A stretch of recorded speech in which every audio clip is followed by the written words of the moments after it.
नमस्कार, माउन्टेन समाचारमा स्वागत छ। म सचिता बुढाथोकी। नमस्कार, म सिमरन गौतम। सुरुमा अहिलेसम्मका मुख्य समाचार।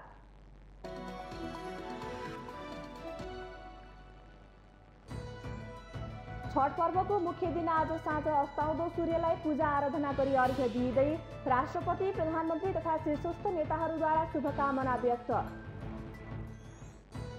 राष्ट्रपति भण्डारीद्वारा 3वटा प्रदेशका प्रमुख हेरफेर। सरकारको सिफारिसमा प्रदेश 1 कर्णाली र सुदूरपश्चिम प्रदेशमा नयाँ प्रमुख नियुक्त। सरकारले मोतीपुर औद्योगिक करिडोर घटनाका मृतक परिवारलाई राहत उपलब्ध गराउने, बेमौसमी वर्षाबाट धान बाली क्षतिको राहत दिन कार्यदलले पेश गरेको कार्यविधि स्वीकृत। नेकपा माओवादी केन्द्रको आगामी राष्ट्रिय सम्मेलन काठमाडौँमा हुने स्थायी कमिटीको निर्णय। न्यायालयभित्रको विवाद न्यायालय आफूले टुङ्ग्याउनु पर्ने निष्कर्ष। समन्वय समितिले सरकारको काममा कुनै पनि हस्तक्षेप नगर्ने संयोजक रामचन्द्र पौडेलको भनाई। सरकार जनता र संसदप्रति उत्तरदायी भएको प्रश्नोक्ति। दक्षिणी नाइजरको मराडी सहर स्थित एक विद्यालयमा आग लागे। 26 जना विद्यार्थीको मृत्यु, 13 जना घाइते। मृत्यु हुनेमा अधिकांश 5-6 वर्ष उमेरसम्मका बालबालिका। र ललितपुर र धनगढी उपमेयर कप राष्ट्रिय महिला लिग छनौटको सेमिफाइनलमा ललितपुरसँग शिव शताक्षी तथा धनगढीसँग बाँसगढी पराजय।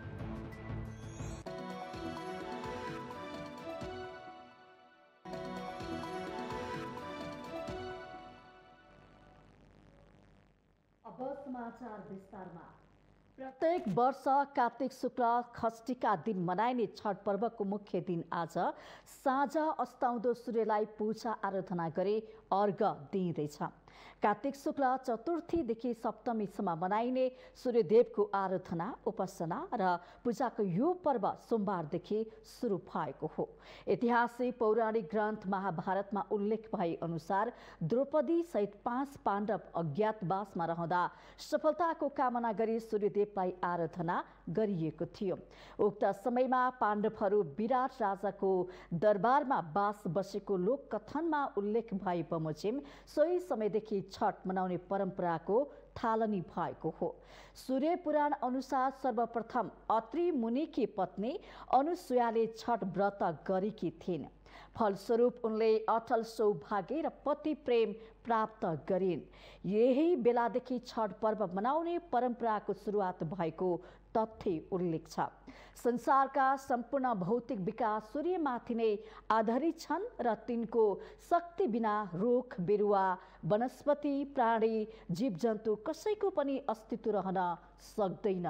सूर्य किरणको चिकित्सकमाथि कैयौँ चिकित्सकले ग्रन्थ लेखेको पाइन्छ। सूर्यको किरणबाट कैयौँ असाध्य तथा अक्षम्य रोगको आश्चर्यजनक उपचार खोजिएको छ। शाम्ब पुराणमा आफ्नै पिता श्रीकृष्ण तथा महर्षि दुर्वासाको श्रापद्वारा कुष्ठ रोगबाट पीडित शाम्ब सूर्यको आराधनाको फलस्वरूप रोगमुक्त हुन गएको भन्ने चर्चा पनि छ। छठ पर्वमा व्रत गरे दुःख र दरिद्रताबाट मुक्ति पाइन्छ भन्ने जनविश्वास पनि छ। यसमा झुप्पा झुप्पा फलहरू चढाउँदा सूर्य देवता प्रसन्न भई व्रतालुका कुटुम्बसहित सबै सन्तानको भलो हुन्छ भन्ने मान्यता रहिआएको छ। यस पर्वमा जो व्रत बस्न सक्दैन उसले अर्को व्रत गर्नबाट व्रत गराउने गर्दछन्। आर्थिक अभाव भएका मानिसहरू भिक्षा मागेर भए पनि यो पर्व मनाउने गर्दछन्। छठ पर्वको लागि राजधानीको गुहेश्वरी, कमलपोखरी, बागमती, नखु र विष्णुमती लगायत नदी किनारमा सजावट गर्ने गरिएको छ। कार्तिक शुक्ल षष्ठीको बेलुकी गुहेश्वरी र कमलपोखरीमा राष्ट्रपति विद्यादेवी भण्डारीले छठ पूजा गर्नुहुने कार्यक्रम रहेको छ। यसैबीच छठ पर्वको अवसरमा राष्ट्रपति विद्यादेवी भण्डारी, उपराष्ट्रपति नन्दबहादुर पुन, प्रधानमन्त्री शेरबहादुर देउवा, सभामुख अग्नि सापकोटा, नेकपा एमालेका अध्यक्ष केपी शर्मा ओली लगायतका शीर्ष नेताहरूले शुभकामना व्यक्त गर्नुभएको छ।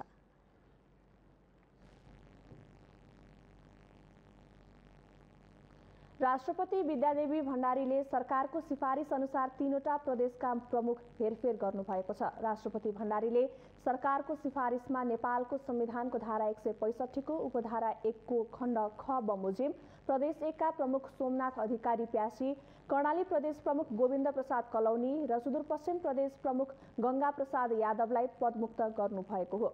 उहाँले मन्त्री परिषदको मंगलबार बसेको बैठकले सिफारिस गरेका तेह्रथुमका परशुराम खापुङलाई प्रदेश 1, बाँकेका तिलक परियारलाई कर्णाली प्रदेश र देवराज जोशीलाई सुदूरपश्चिम प्रदेशको प्रमुखमा नियुक्त गर्नुभएको राष्ट्रपति कार्यालयले जनाएको छ।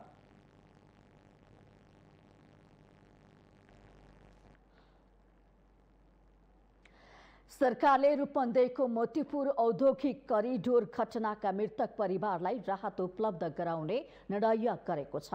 सोमबार बसेको मन्त्री परिषदको बैठकले मोतीपुर औद्योगिक करिडोर घटनामा मृतक परिवारलाई राहत उपलब्ध गराउने निर्णय गरेको हो। मंगलबार मन्त्री परिषद बैठकको निर्णय सार्वजनिक गर्दै सञ्चार तथा सूचना प्रविधि मन्त्री एवं तथा सरकारका प्रवक्ता ज्ञानेन्द्र बहादुर कार्कीले सरकारले बेमौसमी वर्षबाट धान बालीमा भएको क्षतिको राहत उपलब्ध गराउने सम्बन्धमा कार्यदलले पेश गरेको कार्यविधि स्वीकृत गर्ने निर्णय गरेको पनि जानकारी दिनुभयो। हालसालै बेमौसमी वर्षाबाट धान बालीमा भएको क्षतिको राहत उपलब्ध गराउने सम्बन्धमा कार्यदलले पेश गरेको कार्यविधि स्वीकृत गर्ने, मोतीपुर औद्योगिक कोरिडोर घटनामा मृतक परिवारलाई राहत उपलब्ध गराउने। मन्त्री परिषदले कुस्मामा 400 केबी सब स्टेशन र जुम्ला सब स्टेशनको लागि जग्गा प्राप्ति गर्न स्वीकृति दिने, नेपाल कृषि तथा वन सेवा समूह समूहीकरण तथा राजपत्राङ्कित विशिष्ट श्रेणीको पदमा निरु दाहाल पाण्डेलाई बढावा गर्ने, कीर्तिपुर नगरपालिका र चीनको ह्वाई प्रोभिन्स स्थित हुह्याङ सहर स्थित बहगिनी सम्बन्ध कायम गर्न स्वीकृति दिने पनि निर्णय गरेको छ। नेपाल कृषि तथा वन सेवा समूहीकरण तर्फ राजपत्राङ्कित विशिष्ट श्रेणीको पदमा श्री निरु दाहाल पाण्डेलाई बढुवा गर्ने, कीर्तिपुर नगरपालिका र चीनको हुवाई प्रोभिन्स स्थित हुह्याङ सहरबीच भगनी सम्बन्ध कायम गर्न स्वीकृति दिने। मन्त्री कार्कीले योग्य बालबालिकादेखि वृद्धसम्म सबैलाई कोरोना खोप लगाउने सरकारको नीति रहेको बताउनुभयो।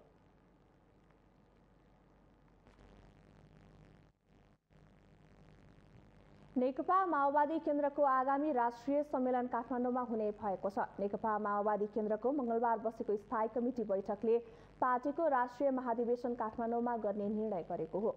माओवादी केन्द्रले राष्ट्रिय सम्मेलन पुष 11 गतेदेखि 13 गतेसम्म गर्ने निर्णय यसअघि नै गरिसकेको थियो। त्यसैगरी बैठकले प्रदेश इन्चार्ज र अध्यक्ष तोकेको र प्रदेश पदाधिकारीहरूको सम्बन्धमा भने पार्टीका केन्द्रीय अध्यक्ष पुष्पकमल दाहालको उपस्थितिमा सम्बन्धित प्रदेशभित्रका केन्द्रीय कमिटी सदस्यहरूसँग परामर्श गरेर टुङ्गो लगाउने निर्णय गरिएको प्रवक्ता कृष्णबहादुर महराले बताउनुभयो। नेकपा माओवादी केन्द्रको स्थायी कमिटीको बैठक बस्यो र यो बैठकमा केही समसामयिक विषयहरूमा छलफल भयो। बढी मात्रामा हामी सङ्गठनको विषयमा छलफल गऱ्यौँ। आगामी राष्ट्रिय सम्मेलनलाई केन्द्रित भएर केही सङ्गठन कामहरू टुङ्ग्याउनु छ, त्यो टुङ्ग्यौँ। त्यो खास गरेर अलिक बढी समय हामी यो प्रदेश पदाधिकारीहरू, प्रदेशको अध्यक्ष इन्चार्ज तोकियो तर पदाधिकारी केही बाँकी, केही ठाउँमा अलिकति टुङ्ग्याउनु पर्ने बाँकी भावनाले सबै प्रदेशको पदाधिकारी बारेमा छलफल गऱ्यौँ। बैठकले 5 दलीय गठबन्धन समन्वय समितिमा पार्टीको तर्फबाट पार्टी अध्यक्ष पुष्पकमल दाहाल र नेता नारायण काजी श्रेष्ठलाई पठाउने निर्णय भएको पनि प्रवक्ता महराले जानकारी दिनुभयो। बैठकमा एमसीसीको सम्बन्धमा राष्ट्रिय सहमति कायम नभई र संशोधन तथा परिमार्जन नभई अगाडि नबढाउने कुरा भएको पनि उहाँले बताउनुभयो। समन्वय समिति निर्माण गरेको छ, 11 सदस्यीय निर्माण भएको छ। त्यसमा हाम्रो पार्टीका तर्फबाट अध्यक्ष र नारायण काजी श्रेष्ठ 2 जना जाने कुरा भएको छ।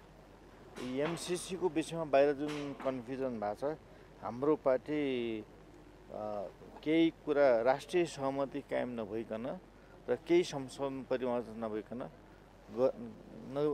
अगाडि नबढाउने भन्ने कुरा भएको छ।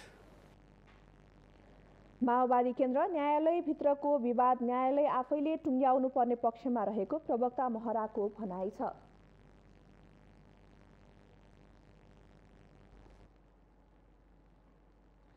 नेकपा माओवादी केन्द्रमा अहिले पार्टी अध्यक्ष पुष्पकमल दाहाल र वरिष्ठ नेता नारायण काजी श्रेष्ठ प्रकाश बीचको खटपट सार्वजनिक भएको छ। दाहालले आफ्नो भूमिका कमजोर बनाएको महसुस गर्दै श्रेष्ठले दिन प्रतिदिन असहमति बढाउँदै लानु भएको छ। पुसमा राष्ट्रिय सम्मेलनको तयारी गरिरहेको माओवादी केन्द्रमा दाहाल श्रेष्ठको असमझदारीले अप्ठ्यारो पार्न सक्ने विश्लेषण हुन थालेको छ। एक रिपोर्ट। नेकपा माओवादीका अध्यक्ष पुष्पकमल दाहालको व्यवहार र पार्टीमा भइरहेको एकलौटी निर्णयप्रति वरिष्ठ नेता नारायण काजी श्रेष्ठ असन्तुष्ट हुनुहुन्छ। तर श्रेष्ठको असन्तुष्टि सम्बोधन गर्ने भन्दा दाहालले श्रेष्ठको भूमिका झन खुम्च्याउँदै गरेको जस्तो देखिन्छ। पार्टी संगठन विस्तारमा नलागेको, सहयोग नगरेको र सधैँ भागबण्डाको राजनीति खोजेको भन्दै दाहाल पनि श्रेष्ठप्रति अनुदार देखिनु भएको छ। पछिल्लो समय पार्टी प्रवक्ताबाट मुक्त गरी कृष्ण बहादुर महरालाई जिम्मेवारी दिने निर्णयदेखि नै श्रेष्ठको असन्तुष्टि सुरु भएको थियो। सरकारमा सहभागी हुने विषयमा उपप्रधान सहित ठूलो मन्त्रालय पाउने श्रेष्ठको आशा पनि पूरा भएन। त्यसपछि पार्टीको विदेश विभाग गठनको विषयमा समेत श्रेष्ठले विभिन्न माध्यमबाट असहमति राख्नुभयो। यसरी दिन प्रतिदिन श्रेष्ठ पार्टी नेतृत्वप्रति असहमति जनाउँदै जानुभयो। तर त्यसको सम्बोधनमा भन्दा प्रतिशोधको भावनाले अध्यक्ष दाहालले दिन प्रतिदिन श्रेष्ठको भूमिका सीमित बनाउँदै लान खोजेको विश्लेषण पछिल्लो समय हुन थालेको छ। तर पार्टी नेतृत्वले केही व्यक्ति विशेषलाई लक्षित गरेर यस्ता क्रियाकलापहरू गरेको कुरा साँचो नरहेको माओवादी नेता अञ्जना विसङ्खे बताउनुहुन्छ। अहिले नै आएर चाहिँ फेरि फरक मत यहाँनिर छ र फरक मत यो हो भनेर दर्ज गरिसकेको अवस्था चाहिँ छैन। नारायण काजी श्रेष्ठले पनि दर्ज गरेको अवस्था छैन र यो फरक मतलाई फरक ट्रिट गरौँ भनेर पार्टी नेतृत्वले गरे अवस्था पनि छैन। त्यसैले गर्दाखेरि अहिले तत्काल चाहिँ अब यस्तो एकदम विकराल रूपमा चाहिँ यो फरक भिजनहरू आयो, फरक दृष्टिकोणहरू भए अथवा चाहिँ यो विचारलाई चाहिँ यसरी चाहिँ नि नलगौँ भनेर चाहिँ नेतृत्वले गरेको जस्तो मलाई लाग्दैन। माओवादी नेताहरूले यस्तो दाबी गरिरहे पनि श्रेष्ठको असहमति भने दिन प्रतिदिन सार्वजनिक हुने गरेको छ। श्रेष्ठले आइतबार सामाजिक सञ्जाल मार्फत सत्ता गठबन्धन दलका शीर्ष नेताहरूको कार्यशैली र निर्णय प्रक्रियामाथि गम्भीर प्रश्न उठाउनुभयो। पछिल्लो पटक दाहालले पार्टीमा छलफल नगराई एमसीसीलाई पत्राचार गरेकोमा पनि श्रेष्ठको आपत्ति छ। यसरी माओवादी भित्र अध्यक्षको भन्दा फरक मत राख्न खोज्दा विगतमा पनि नेताहरू किनारा लागेको स्मरण गर्दै श्रेष्ठले त्यसतर्फ सचेत हुनुपर्ने विश्लेषण समेत हुन थालेको छ। अलिकति आलोचनात्मक चेत भएको मान्छेलाई आलोचनात्मक चेत भएको मान्छे जसले मान्छेले चाहिँ सही गलत छुट्याउँछ र यो चाहिँ यति त गलत हो यसलाई त गलत भन्नुपर्छ भन्न थाल्छ भने त्यस्तो मान्छेलाई चाहिँ किनारा लगाउनै पर्छ। किन भन्नाले भने त्यो चाकरीबाजहरूको अब रिजाउनेहरूको चाहिँ यसम्यानहरूको आफ्नो खल्तीका पकेटका मान्छेहरूको चाहिँ झुन्ड बनाएको हो त्यो होइन। अब त्यस्तोमा बुझ्नुपर्छ नारायण काजी श्रेष्ठले पनि उहाँ जस्तो मान्छेले बस्नु अब हामीले के भन्नु, अब हामीले त चाहिँ यो उहाँ जस्तो मान्छे त्यस्तो ठाउँमा उहाँले सोच्नुपर्छ। दाहालले आफ्नो भूमिका कमजोर बनाएको महसुस गरिरहनु भएका श्रेष्ठ पुसको राष्ट्रिय सम्मेलनपछि नेतृत्व चयनमा पनि सशङ्कित हुनुहुन्छ। दाहालले कृष्ण बहादुर महराको भूमिका बढाउँदै लगेको र महाधिवेशनबाट शक्तिशाली जिम्मेवारी दिन खोजेको श्रेष्ठको बुझाइ छ। यस्तो अवस्थामा सामाजिक सञ्जाल मार्फत नै श्रेष्ठको असन्तुष्टि आउनुलाई अर्थपूर्ण रूपमा हेरिएको छ। माउन्टेन टेलिभिजन एचडीका लागि क्यामेरामा केशवराज श्रेष्ठका साथमा सुजन चालिसे, राजनीतिक ब्युरो। नेपाली कांग्रेसका वरिष्ठ नेता तथा 5 दलीय गठबन्धन समन्वय समितिका संयोजक रामचन्द्र पौडेलले समन्वय समितिले सरकारको काममा कुनै पनि हस्तक्षेप नगर्ने प्रश्न पार्नु भएको छ। वरिष्ठ नेता पौडेलले सरकार जनता र संसदप्रति उत्तरदायी निर्वाचित संस्था भएको उल्लेख गर्दै 5 दलीय गठबन्धन समन्वय समितिले सरकारको कुनै पनि काममा हस्तक्षेप नगर्ने स्पष्ट पार्नु भएको हो। वर्तमान राजनीतिक व्यवस्था र लोकतन्त्र सुनिश्चित गर्नुपर्ने आवश्यकता औल्याउँदै उहाँले त्यसैको समन्वय गर्नका लागि समिति बनाइएको जिकिर गर्नुभयो। यो 5 दलको गठबन्धनले अहिले पनि लोकतन्त्रको रक्षाको लागि, व्यवस्थाको रक्षाको लागि, सत्ताको कुरा होइन, व्यवस्थाको रक्षाको लागि म जहिले पनि भन्छु, म सत्तालाई भन्दा अहिलेको अवस्थामा व्यवस्थालाई महत्त्व दिन्छु भनेर। किनभने व्यवस्था सुनिश्चित गर्नु छ नेपालमा। व्यवस्थाको टुङ्गो नलागेर व्यवस्थालाई अस्थिर गराउने खेलहरूले गर्दा नेपाली जनताले दुःख पाएका छन्। त्यसो भएको हुनाले यो 5 दलले व्यवस्थालाई सुनिश्चित गर्नको लागि, लोकतन्त्रलाई सुनिश्चित गर्नको लागि, राष्ट्रियतालाई चाहिँ एउटा स्थिर दिशामा अगाडि बढाउनको लागि 5 दलले योगदान गर्न सकुन् भनेर त्यसलाई समन्वय गर्नको लागि बनेको कमिटी हो। वरिष्ठ नेता पौडेलले समन्वय समितिलाई कसैले राजनीतिक हतियारको रूपमा प्रयोग गर्न नहुने बताउँदै समितिको काम व्यवस्थामा माथि आइपर्ने समस्याहरूबारे 5 दलीय गठबन्धनलाई सजग राख्दै समझदारी कायम राख्नु रहेको उल्लेख गर्नुभयो। दखल गर्ने काम गर्नै हुन्न। यसले केवल व्यवस्थाको चाहिँ नि माथि आइपर्ने समस्याहरू जे हुन्छन् त्यसमा मात्रै एउटा देशलाई सजग राख्ने हो र सबै यी 5 दललाई चाहिँ नि सजग राख्ने हो, 5 दललाई सङ्गठित राख्ने हो। 5 दललाई व्यवस्थाको रक्षाको लागि, संविधानको रक्षाको लागि, राष्ट्रियताको रक्षाको लागि यो 5 दललाई सङ्गठित राख्ने र यो एउटा चाहिँ समझदारी र सहकारयुक्त बनाएर लैजाने। वरिष्ठ नेता पौडेलले समन्वय समितिमा देशमा हाल देखा परेका सङ्कट र तिनको समाधानका निम्ति गठबन्धनले अपनाउनु पर्ने सावधानी तथा सजगताको सम्बन्धमा छलफल गरिने पनि बताउनुभयो।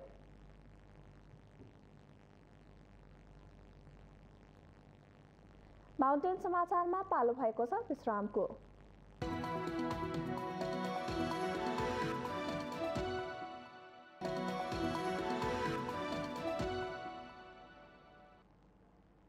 विश्रामपछि स्वागत छ। अब बाँकी समाचार। जनता समाजवादी पार्टी नेपाल जसपाका अध्यक्ष उपेन्द्र यादवले अहिलेको निर्वाचन प्रणाली गलत भएको बताउनु भएको छ।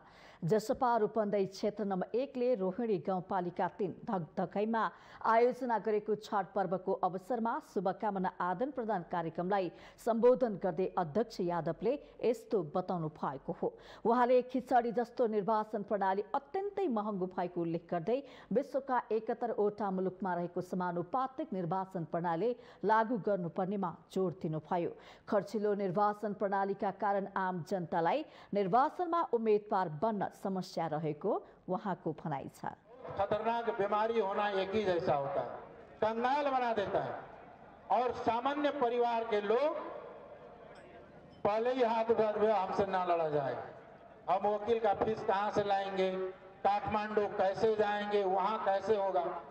इस तरह के महंगी निर्वाचन प्रणाली नहीं, निर्वाचन प्रणाली ऐसा हो जहां एक लंगोटी लगाने वाले, हल चलाने वाले को भी बिना एक पैसा खर्च किए हुए न्याय मिले। उहाँले नागरिकता विधेयक संसदमा टेबुल भइसकेको भन्दै आमा बुबासँग नागरिकता भए पनि उनीहरूको सन्तानले नागरिकता नपाउनु विडम्बनाको कुरा भएको उल्लेख गर्नुभयो। संघीयता विरोधीले नै संविधान बनाएकाले संविधानको संशोधन अहिलेको आवश्यकता रहेको उहाँको भनाइ छ।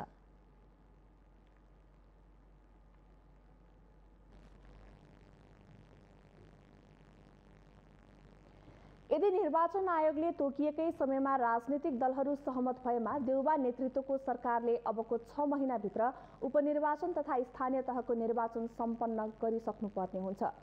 निर्वाचनमा जुट्नुपर्ने समय नजिकै रहँदा गठबन्धनमा आबद्ध दलहरू एमालेलाई एक्ल्याउने भन्दै गठबन्धनलाई निरन्तरता दिने बताइरहेका छन्। गठबन्धनभित्रै चुलिदो विवादका बीच आगामी चुनावसम्म 5 दलीय गठबन्धन चुनावसम्म टिक्ला त? सत्ता गठबन्धनमा सामेल माओवादी केन्द्र, एकीकृत समाजवादी पार्टी, जनता समाजवादी पार्टी र राष्ट्रिय जनमोर्चाका शीर्ष नेताहरू आगामी चुनावसम्म आफूहरू नछुट्टिने र गठबन्धन सरकारलाई निरन्तरता दिने भन्दै दीर्घकालीन सहकार्यको रणनीति बनाएका छन्। विभिन्न राजनीतिक मुद्दामा एक अर्काप्रति फरक दृष्टिकोण राखे पनि सत्तारूढ गठबन्धन एमालेको एकलौटी बहुमतको घमण्ड परास्त गर्नकै लागि भए पनि गठबन्धनलाई थप मजबुत बनाएर लैजाने रणनीतिमा देखिन्छन्। गठबन्धन सरकारको काम प्रभावकारी बनाउन समन्वय समिति गठनदेखि राष्ट्रिय सभा निर्वाचन तथा प्रतिनिधि सभा र प्रदेश सभा उपनिर्वाचनसम्म गठबन्धनलाई निरन्तरता दिने निर्णय लिएका छन्। गठबन्धनको यदि सहमति सहित तालमेल गरेर निर्वाचन लड्ने सम्मको स्थितिमा पुग्यो भने 5 दलीय गठबन्धन संविधानको रक्षा र जनताद्वारा निर्वाचित प्रतिनिधि सभाको रक्षाका निम्ति संघीयता, गणतन्त्र, धर्मनिरपेक्षता, समावेशी समानुपातिक प्रतिनिधित्वको प्रणालीको रक्षाका निम्ति 5 दलीय गठबन्धन बनेको हो। प्रमुख प्रतिपक्षी दल नेकपा एमाले भने माधव नेपाल र पुष्पकमल दाहाल प्रचण्डका कारण आफू सरकारबाट बाहिरिनु परेको भन्दै नेपाल र दाहालसँग आगामी चुनावमा बदला लिने रणनीतिमा देखिन्छन्। अघिल्लो स्थानीय तहको चुनावमा माओवादीसँग सहकार्य गर्दा धोका पाएको भन्दै काङ्ग्रेसकै दोस्रो तहका नेताहरू भने एक्लै निर्वाचनमा जाने भनिरहेका छन्। एक्लै चुनावी मैदानमा उत्रिँदा जोखिम देखेका माओवादी केन्द्र र एकीकृत समाजवादीलाई भने एमालेसँग डर छ। त्यसैले उनीहरूले काङ्ग्रेसको बैशाखी टेक्न खोजिरहेका छन्। एमाले भने गठबन्धन एकजुट भएर चुनावी मैदानमा आए पनि आफूले सहजै बहुमत हासिल गर्ने दाबी गर्न छाडेको छैन। एमालेको कुरा हो, हामी उहाँहरू अलग अलग लड्नुहोस्, मिलेर लड्नुहोस्, चुनावी गठबन्धन बनाउनुहोस्, पार्टी एकता नै गर्नुहोस्, त्यसले हामीलाई तात्विक रूपले केही फरक पार्दैन। हामी जनताको शक्तिमाथि भरोसा गर्छौँ, जनताको विश्वासमाथि भरोसा गर्छौँ र जनताकोले सही फैसला गर्छन् भन्ने हामीलाई विश्वास छ। त्यसो भएको हुनाले उहाँहरूले गठबन्धन नै बनाउनु भएछ चुनावमा भने पनि त्यसको सामना चाहिँ नेकपा एमाले एक्लै गर्छ। एमालेसँगको तिक्ततापूर्ण सम्बन्धपछि विभाजित भएको एकीकृत समाजवादी पनि चुनावसम्म गठबन्धन निरन्तरताकै पक्षमा छ भने माओवादी केन्द्रका अध्यक्ष पुष्पकमल दाहाल प्रचण्डले त सार्वजनिक कार्यक्रममै एकताको प्रस्ताव समेत गरिसक्नु भएको छ। गठबन्धन दलहरू एमालेलाई किनारामा पुर्याउन खोजिरहँदा सत्ताबाट बाहिरिनु परेको पीडा भुल्न नसकेको एमाले गठबन्धनप्रति आक्रामक देखिन्छ। एमालेलाई अहिले जसरी पनि गठबन्धन भत्काउनु परेको छ भने गठबन्धनमा आबद्ध नेताहरूलाई जसरी पनि चुनावसम्म गठबन्धन टिकाउनु छ। यस्तो अवस्थामा गठबन्धनको रणनीति कति सार्थकता होला त भन्ने प्रश्न उब्जिएको छ। माउन्टेन टेलिभिजन एचडीका लागि बटुकराज गिरीको रिपोर्ट। सर्वोच्च अदालतका पूर्व न्यायाधीशहरूले प्रधान न्यायाधीश चुरेन्द्र शमशेर जबरा विरुद्धको आन्दोलन अझै चर्काउन नेपाल बार एसोसिएसनलाई आग्रह गरेका छन्। सर्वोच्च अदालतका पूर्व न्यायाधीश टो बहादुर सिंह र बलराम केसीले प्रधान न्यायाधीश चुरेन्द्र शमशेर जबरामाथि संसदले महाअभियोग लगाउनु पर्ने धारणा राख्नु भएको हो। मंगलबार संवैधानिक कानून व्यवसाय मञ्चले काठमाडौँमा आयोजना गरेको एक अन्तर्क्रिया कार्यक्रममा बोल्दै पूर्व न्यायाधीश सिंहले राजीनामा माग्दा पनि बेवास्ता गरेको भन्दै प्रधान न्यायाधीश जबरामाथि आक्रोश व्यक्त गर्नुभयो। एक व्यक्तिले उठाएको नैतिकताको प्रश्न पनि थिएन, यो त सम्पूर्ण बारले उठाइराखेको छ। बारले मात्रै होइन, लेक्चर आज केदार भक्त माछेमाको मैले पढ्न आएको थिएँ, उहाँबाट भिसी भइसक्यो, एकाडेमिक मान्छे, उहाँले उठाइरहनु भएको छ। वृहत नागरिक समाज भन्ने छ, त्यसले उठाइरहेछ, पत्रकारहरूले उठाइरहेछ, तैपनि उहाँ सडकमा भन्नुहुन्छ भने अब नैतिकताको प्रश्नमा महाअभियोगको हतियार त्यसै बसेर प्रधान न्यायाधीशले मार्ग प्रशस्त नगरेको अर्का पूर्व न्यायाधीश केसीको भनाइ छ। उहाँले महाअभियोगको हतियार लगाएर भए पनि प्रधान न्यायाधीशलाई राजीनामा दिन बाध्य गराउने गरी आन्दोलन गर्न नेपाल बार सहितका कानून व्यवसायीहरूलाई आग्रह गर्नुभयो। हतियार चाहिँ त्यसै बसेर यस्तो बिग्रेको हाम्रो अहिले बिग्रेको होइन, यो 68 सालदेखि बिग्रेको। त्यो पहिलोटो ठक्कर दिएको, दोस्रो ड्राउन थियो, दोस्रो दिएको, तेस्रो गर्दैन थियो। यो त उनीहरूले के दियो, महाभियोग त्यस्तै हो, अलिकति चलेपछि हुने रहेछ भने ठाने भरमा संविधान मिच्दै गयो। त्यसको नतिजा आज हामीले भोग्दैछौँ। त्यस कारण यो सबै म्यान मेड समस्या हो, संविधानको समस्या होइन, व्यक्तिको इन्कम्पिटेन्सीको कारण यो भएको हो। त्यस कारण यसलाई हामी दूर गर्न सक्छौँ। त्यस कारण यसलाई के भने नियुक्तिमा नै सुधारौँ। त्यसपछि के छ भनेदेखि हाम्रो यो महाभियोगले चाहिँ दुबारा सोचौँ, जाने नजाने त्यो घातक हुनसक्छ। वरिष्ठ अधिवक्ता शम्भु थापाले हट र लहर राखेर पदमा बस्ने काम नगर्न प्रधान न्यायाधीश जबरालाई सुझाव दिनु भएको छ। उहाँले न्यायपालिका न्याय प्रदर्शकको रूपमा रहे पनि देशलाई बिगार्ने काम प्रधान न्यायाधीशले गरेको उल्लेख गर्दै अब त्यसरी पदमा बसिरहने नमिल्न पनि बताउनुभयो।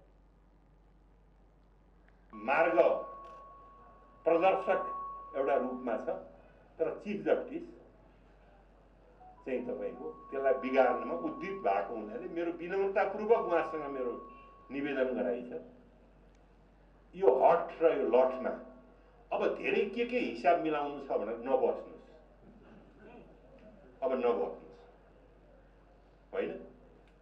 कुनै मुद्दा मामिलामा केही छ भने पनि छोडिदिनुहोस्। मान्छेले बाहिर त्यस्तै कुरा गर्छ, प्र्याक्टिसनरहरूले त्यस्तै कुरा गर्छ, बिग्रिया कुरा गरे कि भत्किया कुरा, यो मानहानिले पनि बस्दैन यो। वरिष्ठ अधिवक्ता थापाले यति कमजोर प्रधान न्यायाधीश आफूले अहिलेसम्म नदेखेको दाबी समेत गर्नुभयो। माउन्टेन समाचारमा पालो भएको छ विश्रामको।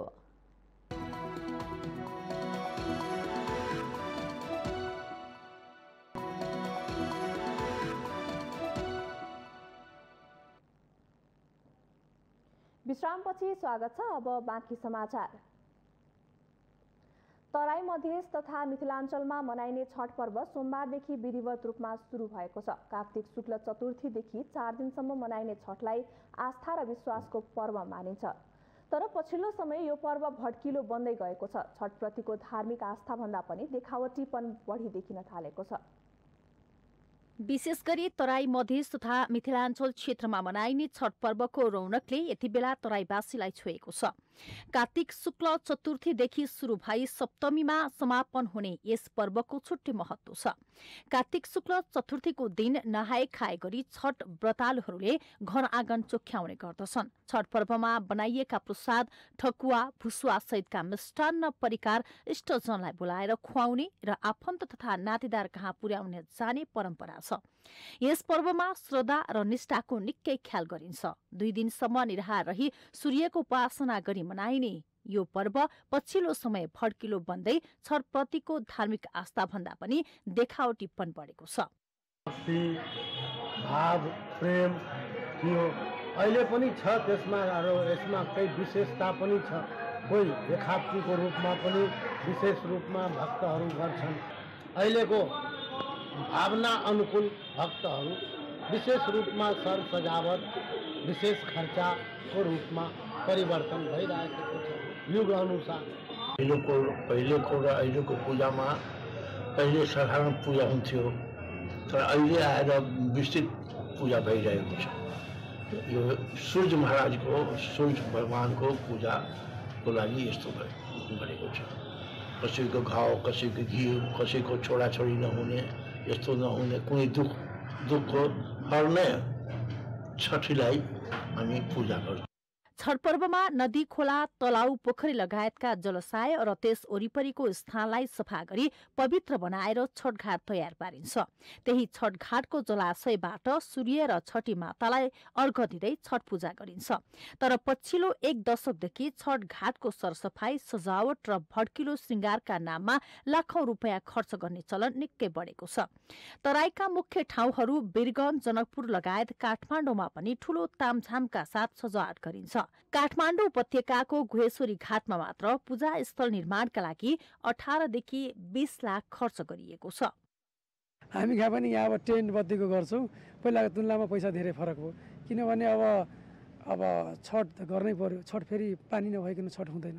हजुरलाई पनि अवगतै छ, गत साल कोभिडले नभए पनि मान्छेले छतमा पानी राखेर सक्दो त छतमै आफ्नो सक्दो एउटै छत भए पनि पानी भएर पनि डेकोरेसन गरेर गरेछ। यो किन यस्तो गर्छ भनेपछि नि, महँगो भनेको अहिले हामीले अब अलिकति लाइट साउन्डिङहरू कुरा हुन्छ नि, खर्चिलो भयो, अलि डेकोरेसनमा अलि बढी पैसा पनि लाग्ने भयो, त्यो भएर अलि महँगो चाहिँ वास्तवमा भएको। यसलाई मैले स्वीकार्छु। विगतमा मिथिला र तराई मधेसको मुख्य पर्व मानिने छठ पर्वको उत्साह हाल सबै जाति र समुदायमा विस्तार भएको छ। अहिले काठमाडौँ उपत्यका तथा अन्य पहाडी जिल्लाहरूमा समेत छठ मनाउन थालिएको छ। परापूर्व कालदेखि नै सूर्य देवको आराधना गरी समूहमा सद्भावका साथ यो पर्व मनाइने भएकाले यसलाई लोक व्यवहार र लोक पद्धतिको पर्वको रूपमा समेत लिने गरिएको छ। छठमा सबै जाति मिलेर आवश्यक पूजा सामग्री तयार पारिने भएकाले यो सबैको साझा पर्व त भएको छ, तर पर्व मनाउने नाममा बढ्दै गएको तामझाम भने शोचनीय विषय बनेको छ। माउन्टेन टेलिभिजन एसडीका लागि क्यामेरामा दीपक भट्टका साथमा अप्सरा गौतम, काठमाडौँ। बागलुङमा कानुन विषयको पढाइ सुरु भएपछि छात्रभन्दा छात्राको आकर्षण बढेको पाइएको छ। देश संघीयता संरचनामा गएसँगै कानुनी रूपमा काम गर्ने जनशक्तिको माग हुन थालेपछि महिलाहरूको आकर्षण बढेको देखिन्छ। देशमा कानुन विषयमा जनशक्तिको अभाव बढ्दै गएपछि यसलाई पूर्ति गर्ने उद्देश्यका साथ गण्डकी प्रदेशको दोस्रो व्यापारिक केन्द्र बागलुङमा कानुनको अध्ययन माध्यमिक तहमा सुरु भएको छ। जिल्लामै कानुन विषय पढाइ हुन थालेपछि यसमा पुरुषको भन्दा महिलाको आकर्षण बढेको पाइएको छ। अबको नेपालमा महिलाहरूले केही गरेर देखाउन सक्छौँ, माथिको पोस्टमा पनि महिलाहरू हुन सक्छौँ भनेर यताउति देखाउनलाई। अनि अब मेरो भोलिको भविष्य भनेको नै न्यायाधीश र वकिल हो, त्यही भएर मैले कानुन विषय रोजेँ। अहिले अदालत कानुन मन्त्रालयमा मात्र नभई संविधानले व्यवस्था गरे अनुसार केन्द्रीय, प्रदेश र स्थानीय सरकारमा समेत कानुनका जनशक्ति पर्याप्त मात्रामा आवश्यकता पर्ने भएपछि महिला विद्यार्थीको यसतर्फ आकर्षण बढेको कानुन विषयका शिक्षक बताउँछन्। महिलाहरूको चाहिँ कोटाहरू पनि छुट्टै रहन्छन् र कानुनबाट गयो भने हामी अगाडि बढ्न सकिन्छ। कानुनको क्षेत्रमा चाहिँ छिटो अगाडि प्रमोसन लिन सकिन्छ। अनि समाजमा चाहिँ कानुन जान्नै पर्दो रहेछ, किनकि अहिलेको युवा पिँढीमा धेरै जसो चाहिँ केटीहरू बलात्कृत हुने, हैन, कलिलो उमेरमा विवाह गर्न र छिटै चाहिँ सम्बन्ध विच्छेद हुने, यस्तो किसिमको परिपाटीले गर्दाखेरि हामीले कानुन जान्नु पर्दो रहेछ भन्ने जागरण जो महिलाहरूमा केटीहरूमा भएको हुनाले पनि आकर्षण बढेको हुन सक्छ। बागलुङ सदरमुकाममा रहेको आदर्श विद्या मन्दिर माध्यमिक विद्यालय कक्षा 11 र 12 मा कानुन विषयको अध्ययनको सुरुवात गरेपछि महिला विद्यार्थीको संख्या बढेको विद्यालयले जनाएको छ। गर्ल्समा बढी चाहिँ चाम चाहिँ देखिएको छ, किनभने यो कस्तो हाम्रो यो बागलुङ बजारभित्र एउटा फिमेल एडभोकेटहरूको अलिकति सङ्ख्या कम भएको हुनाले अनि योबाट अलि एउटा त्यो मुकाममा पुग्नलाई पनि सजिलो भएको हुनाले गर्ल्सहरूले चाहिँ यो चाहिँ अलिक बढी नै आकर्षित भएको चाहिँ म देख्छु अहिलेको यो हाल 1 वर्ष या 2 वर्षभित्रमा।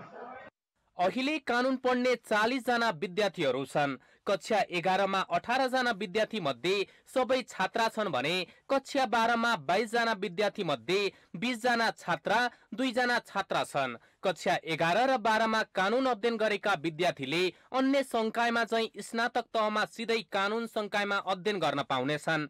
कानुन अध्ययन गरेको विद्यार्थीले स्वदेशमा मात्र नभई विदेशमा समेत पर्याप्त अवसर रहेकाले यसतर्फ आकर्षण बढेको देखिन्छ।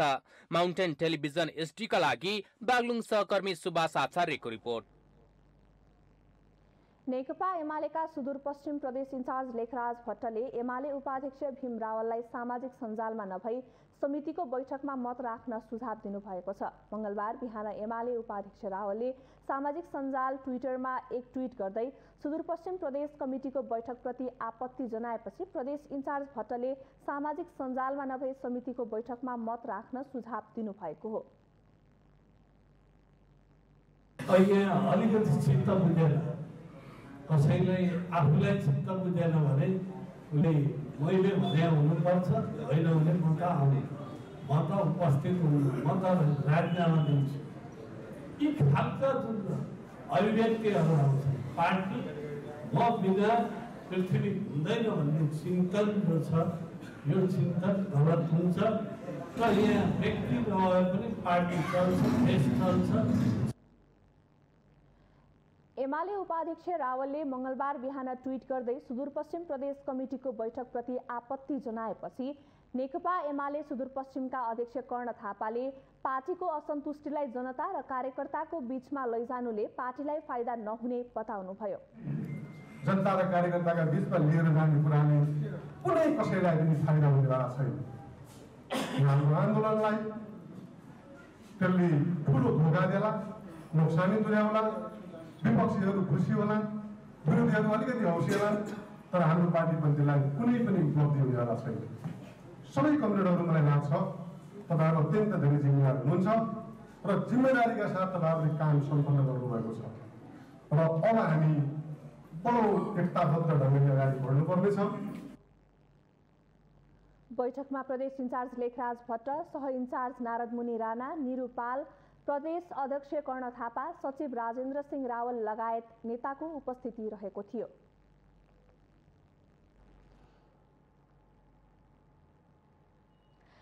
केन्द्रीय तथ्याङ्क विभागले राष्ट्रिय जनगणना 2078 को तयारी पूरा भएको बताएको छ। मेरो गणना मेरो सहभागिता भन्ने मूल नाराको साथ यही कार्तिक 25 देखि मङ्सिर 9 गतेसम्म सञ्चालन हुने राष्ट्रिय जनगणना 2078 को सम्पूर्ण तयारी पूरा भएको विभागले बताएको हो। बिहीबारबाट सुरु हुने गणनामा करिब 39,000 गणकहरू परिचालित हुँदैछन् भने करिब 8,500 सुपरिवेक्षक खटिँदैछन्। सुपरिवेक्षक र गणकहरूलाई दिनुपर्ने सम्पूर्ण तालिम दिइसकिएको र गणकहरूलाई आवश्यक सामग्री सम्बन्धित ठाउँमा पुगिसकेको भन्दै जनगणनाको अन्तिम तयारी पूरा भएको केन्द्रीय तथ्याङ्क विभागका निर्देशक डुण्डीराज लामिछानेले बताउनुभयो। राष्ट्रिय जनगणना 2078 को अन्तिम तयारीको अवस्थामा छौँ हामी अहिले नेपालभर 349 ठाउँमा राष्ट्रिय जनगणनाका गणकहरूको तालिम सम्पन्न भएको छ। अहिले करिब 39,000 गणकहरू परिचालित हुँदैछन्। कार्तिक 25 देखि मङ्सिर 9 गतेसम्म मूल गणनाको कार्य हुन्छ र त्यसको लागि सम्पूर्ण तयारीहरू गणकहरूको तालिम, गणकहरूले पाउनुपर्ने कुराहरू, सामग्रीहरू यी सबै कुराहरू वितरण भइसकेको अवस्था छ भने उनीहरूले अब मूल गणनाको लागि एउटा सामग्रीसहित भनौँ न बन्दोबस्तीका सामानसहित गणकहरू चाहिँ घर दैलोमा जाने अवस्थामा छौँ अहिले। तथ्याङ्क सङ्कलन सम्पन्न भएको 1 वर्षभित्र अन्तिम प्रतिवेदन सार्वजनिक गर्ने केन्द्रीय तथ्याङ्क विभागले बताएको छ।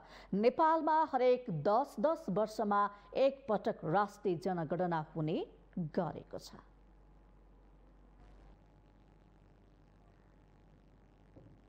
जाडोको सिजन सुरु भएसँगै भाइरल रुगाखोकीको समस्या बढ्न सक्ने भन्दै चिकित्सकहरूले सचेत गराएका छन्। काठमाडौँ सहित देशभर चिसोको मौसम सुरु भएसँगै चिकित्सकहरूले भाइरल रुगाखोकीको समस्या बढ्न सक्ने भन्दै त्यसतर्फ सचेत रहन आम नागरिकहरूलाई आग्रह गरेका हुन्। कन्सल्टेन्ट फिजिसियन डाक्टर आलोक ढुङ्गेलले चिसो बढेकोले बालबच्चा, वृद्धा, सुत्केरी र दीर्घरोगीहरूले सतर्कता अपनाउन आग्रह गर्नुभयो। उहाँले अहिलेको मौसममा कोरोनासँगै फ्लूको संक्रमण हुन सक्ने भएकोले यसले श्वास प्रश्वासमा समस्या आउने बताउनुभयो। कन्सल्टेन्ट फिजिसियन डाक्टर ढुङ्गेलले चिसोबाट जोगिन न्यानो कपडा लगाउन, बाहिर नहिँड्न, धुवा धुलोबाट बच्न, मर्निङ वाकमा ननिस्कन आग्रह गर्नुभयो। त्यस्तै उहाँले यस्ता फ्लूहरूबाट बच्न रुगाखोकी लागेका मानिसहरूबाट टाढै रहन, मास्कको प्रयोग गर्न, जथाभावी नाक, कान, मुख नचलाउन पनि आग्रह गर्नुभयो। उहाँले यस्ता भाइरसबाट बच्नको लागि झोलिलो खानेकुरा खान र भ्याक्सिन अनिवार्य लगाउनु पर्ने पनि बताउनुभयो। एकदमै सतर्कता अपनाउन पर्ने हुन्छ। किन भन्दाखेरि अब अहिले चाहिँ यो फ्लूको सिजन बढेसँगै अब कोभिड पनि छ र अलिकति फ्लूको सिजन पनि बढेको जस्तो छ। अब यो समयमा चाहिँ नि प्रायः जसो बच्चाबच्ची र बुढाबुढी त्यसपछि आएर दीर्घरोगी भएका मान्छेहरूलाई चाहिँ अलिकति अप्ठ्यारो बनाउने, च्याप्ने समस्या बनाउने, श्वास प्रश्वासमा समस्या बनाउने त्यस्तो हुनाले गर्दाखेरि चाहिँ नि चिसोबाट जोगिएर तातो न्यानो कपडा लगाउन, चिसोमा यतिकै बाहिर नजान र धुलो र धुवा पनि बिहानको समयमा हुने गरेकोले गर्दाखेरि चाहिँ नि बिहान चाहिँ नि मर्निङ वकमा निस्किन, घर बाहिर चाहिँ नि निस्किन त्यति उपयुक्त नहुने खालको देखिन्छ। कन्सल्टेन्ट फिजिसियन डाक्टर ढुङ्गेलले सबै नागरिकहरूले मौसमी रुगाखोकीबाट जोगिने उपायलाई आफ्नो पहिलो प्राथमिकतामा राख्नुपर्ने बताउनुभयो। उहाँले कोरोनाका बेला पालना गरिरहेका आचरणहरूलाई कायम राख्नाले पनि मौसमी रुगाखोकीबाट बच्न सकिने बताउनुभयो। उहाँले 2022 को लागि नयाँ इन्फ्लुएन्जाको भ्याक्सिन आउन लागेको बताउँदै कोरोना विरुद्धको भ्याक्सिनको 2 डोज लगाउनेहरूले इन्फ्लुएन्जाको भ्याक्सिन डाक्टरको सल्लाह बमोजिम लगाउन मिल्ने पनि बताउनुभयो। हामीसँग आर्थिक, अन्तर्राष्ट्रिय र खेल समाचार बाँकी नै छन्। माउन्टेन समाचारमा पालो भएको छ विश्रामको।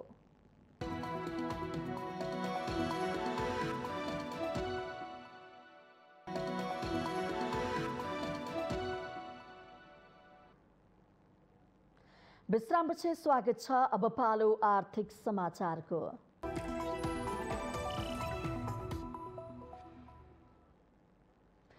नेपाल राष्ट्र बैंकका गभर्नर महाप्रसाद अधिकारीले राष्ट्र बैंक ऐन नेमा छित्र खोजेर आफू खुसी काम नगर्न बैंकहरूलाई सचेत गराउनु भएको छ।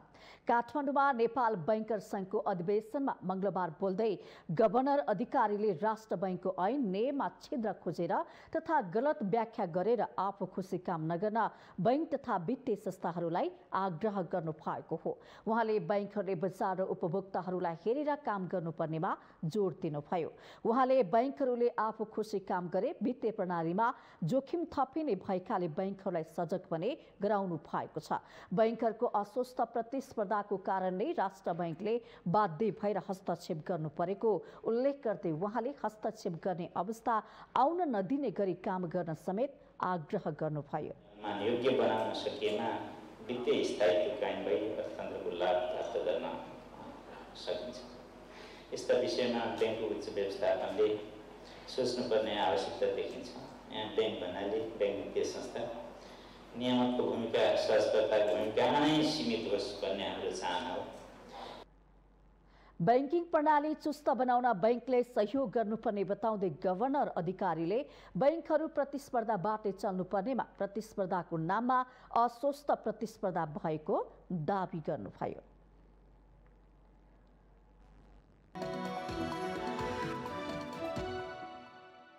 माउन्टेन समाचारको अन्त्यमा अहिलेसम्मका मुख्य समाचार पुनः एकपटक।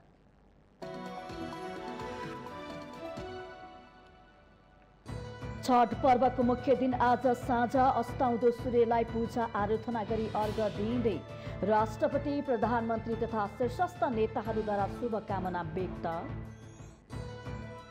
राष्ट्रपति भण्डारीद्वारा 3वटा प्रदेशका प्रमुख हेरफेर, सरकारको सिफारिसमा प्रदेश 1 कर्णाली र सुदूरपश्चिम प्रदेशमा नयाँ प्रमुख नियुक्त।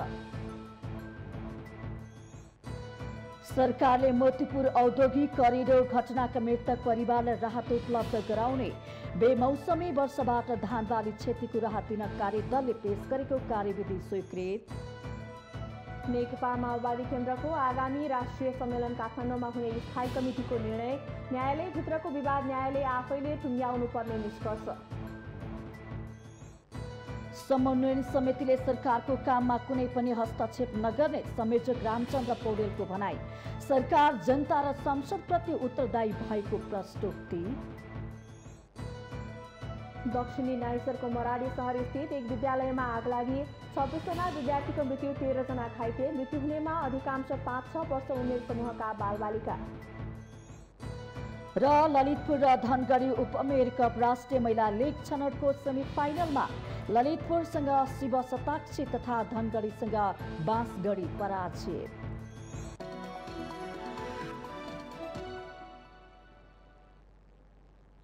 माउन्टेन समाचार अहिलेलाई सकियो। सत्य, तथ्य र निष्पक्ष समाचारका लागि माउन्टेन टेलिभिजन एसटी हेर्दै रहनुहोला। नमस्कार।